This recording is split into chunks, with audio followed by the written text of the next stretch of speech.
13. And he went out of the temple. One of his disciples said to him, "Look, teacher, what a size these stones and buildings are." Jesus said to him, "You see these great buildings? Not a stone shall be left on another without being torn down."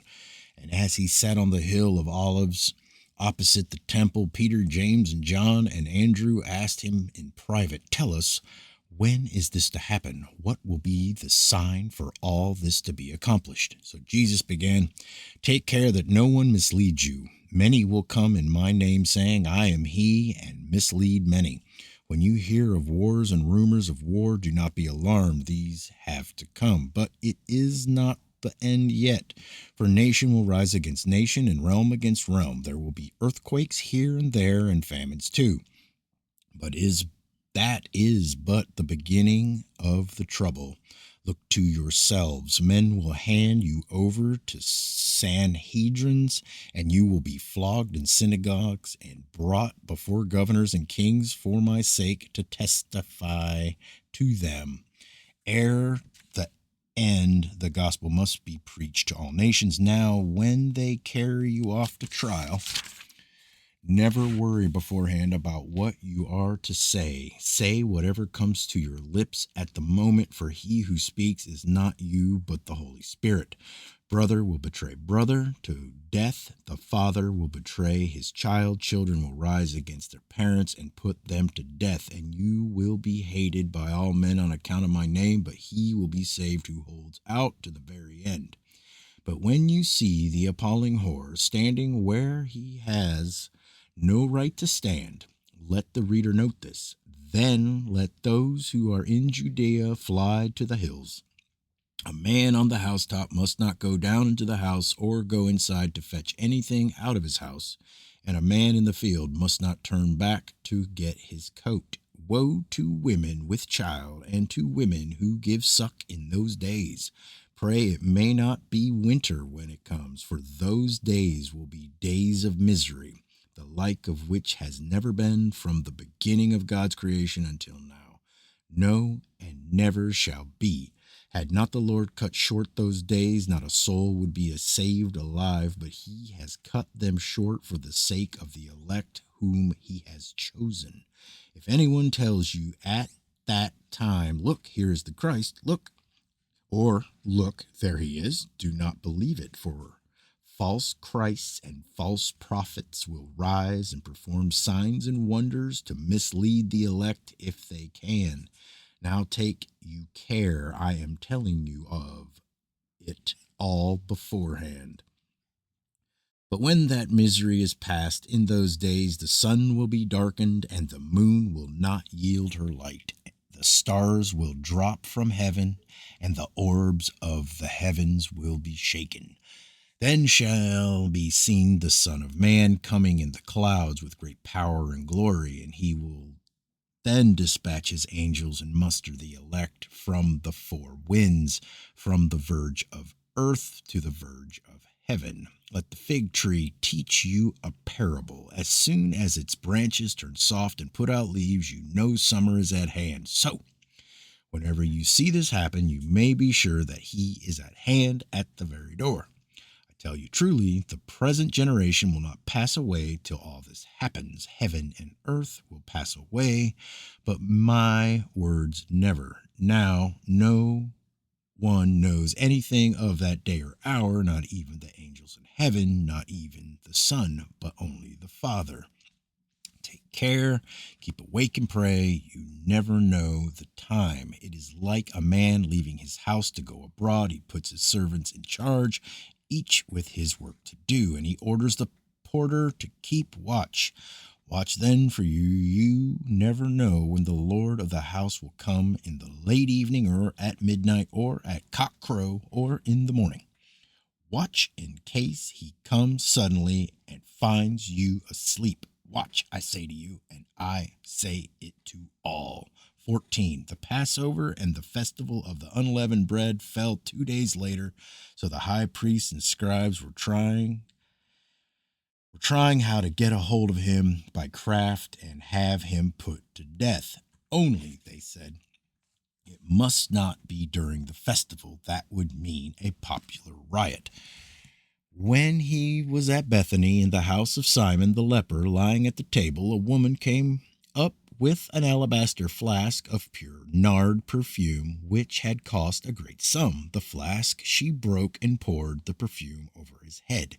This angered some of those present. What was the use of wasting perfume like this? This perfume might have been sold for over 300 shillings, and the poor might have got that. So they upbraided her. But Jesus said, "Let her alone. Why are you annoying her? Why, she has done a beautiful thing to me. The poor you always have beside you, and you can be kind to them whenever you want, but you will not always have me. She has done all she could. She has anticipated the perfuming of my body for burial. I tell you truly, wherever the gospel is preached all over the world, men will speak of what she has done in memory of her." Then Judas Iscariot, one of the 12, went to the high priest to betray him to them. They were delighted to hear it and promised to pay him for it. Meantime, he sought a good opportunity for betraying him. On the first day of unleavened bread, the day when the paschal lamb was sacrificed, his disciples said to him, "Where do you want us to go and prepare for you to eat the Passover?" So he dispatched 2 of his disciples, telling them, "Go into the city, and you will meet a man carrying a water jar. Follow him, and whatever house he goes into, tell that owner that the teacher says, 'Where is my room, that I may eat the Passover there with my disciples?' He will show you a large room upstairs with couches spread, all ready. Prepare the Passover for us there." The disciples went away into the city and found it was as he had told them. So they prepared the Passover, and when evening fell, he arrived along with the 12. As they were at the table eating, Jesus said, "Truly, I tell you, one of you is going to betray me, one who is eating with me." They were distressed at this and said to him one after another, "Surely it is not me, surely it is not me." One of the 12, he told them, "One who is dipping into the same dish as I am.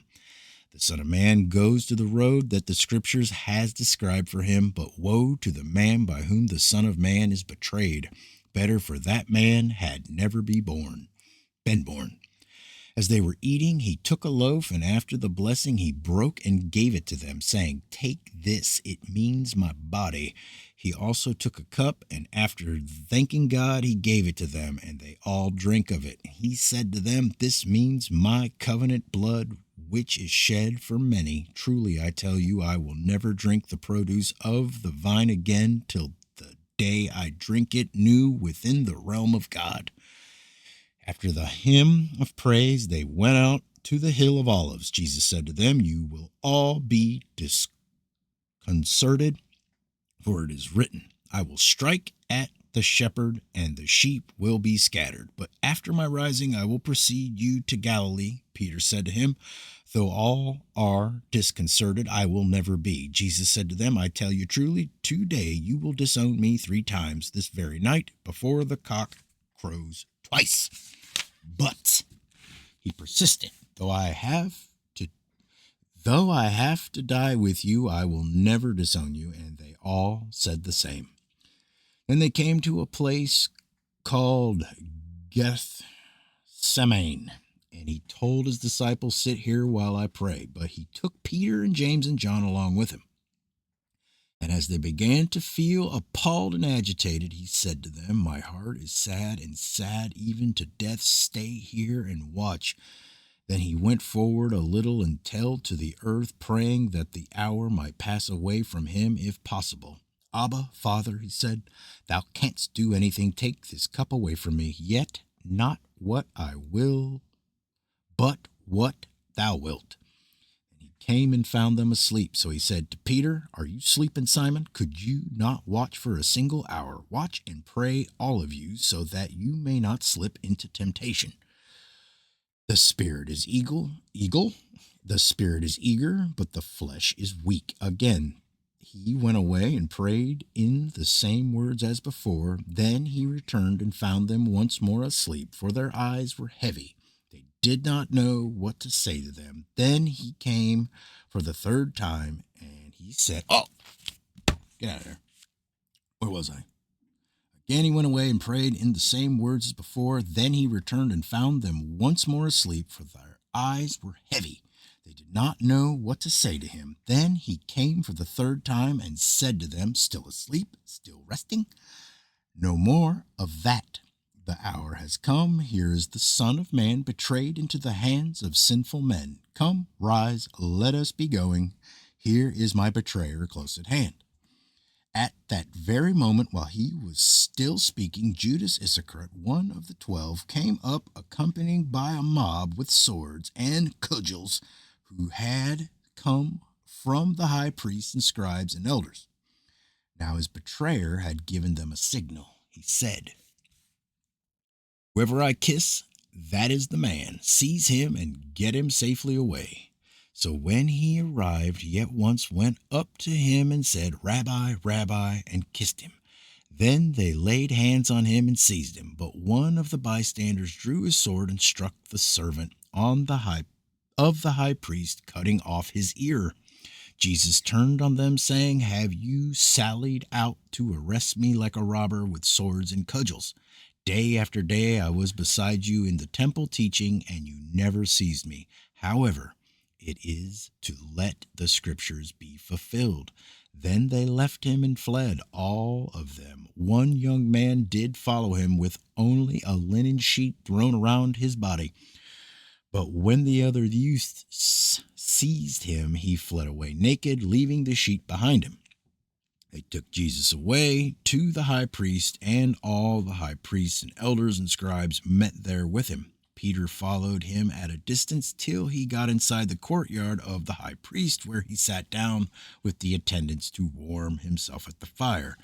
Now the high priests and the whole of the Sanhedrin tried to secure evidence against Jesus in order to have him put to death, but they could not.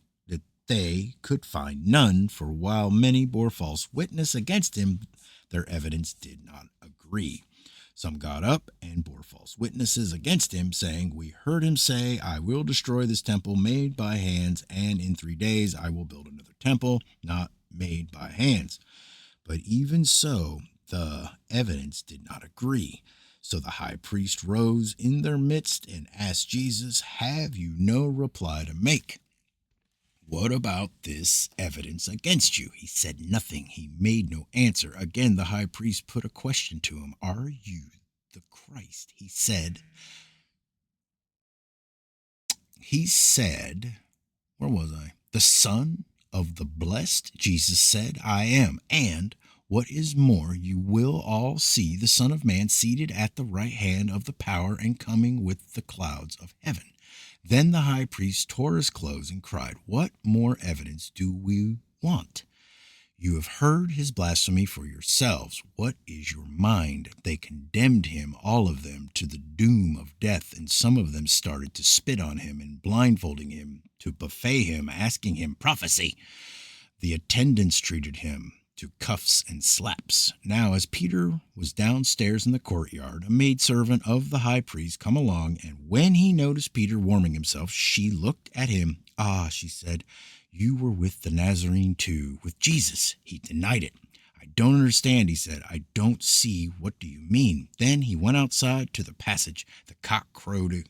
Again, the maidservant who had noticed him began to tell the bystanders, 'That fellow is one of them.' But he denied it again. After a little, the bystanders once more said to Peter, 'To be sure you are one of them. Why, you are a Galilean.' But he broke out cursing and swearing, 'I don't know the man you mean.' At that moment the cock crowed for the second time. Then Peter remembered how Jesus had told him, 'Before the cock crows twice, you will disown me thrice.' And he burst into tears.